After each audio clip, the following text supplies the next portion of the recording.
So Wesley, one of our code elements here at Verb, the second one actually, is we believe big and start small. Could you speak into that? Tell us a little bit of what it's about.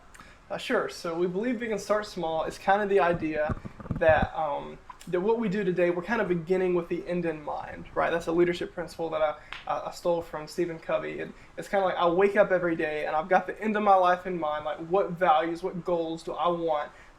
If someone attended my funeral, what would I want them to say about me? And I'm going to do today something to set that up. Well, we want to do that as an organization. We want to ask ourselves in 5 years, what do we want Verve to be? And so we believe big. We believe, we can see, man, I can close my eyes and I can see thousands of students just worshiping God. I can see students far from God every time being raised to life in Christ. Sometimes I like to sit down and dream about how we're going to do baptisms at Verve.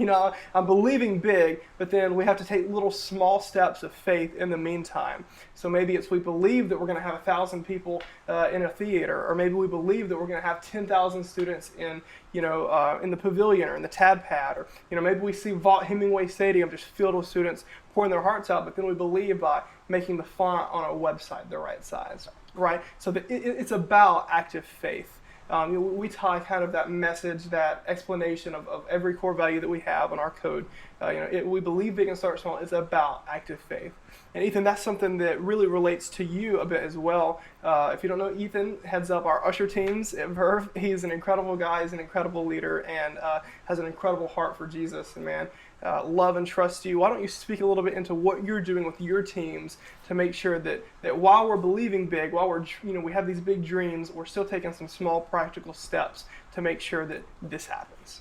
Yeah, I love the idea of starting small. It means starting in the little details, the fine-tuning things. And the usher team plays such a big part in that because we want the room to feel as energetic as possible, and we want the people in that room to know that we're there for them.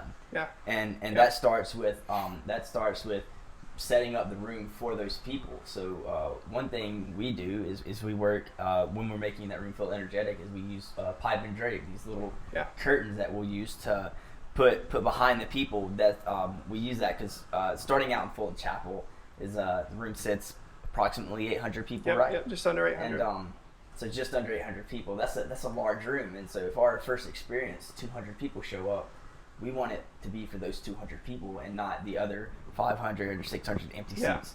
And so we can use that pipe and drape to put behind them, so they're not looking behind them and seeing 500 empty seats.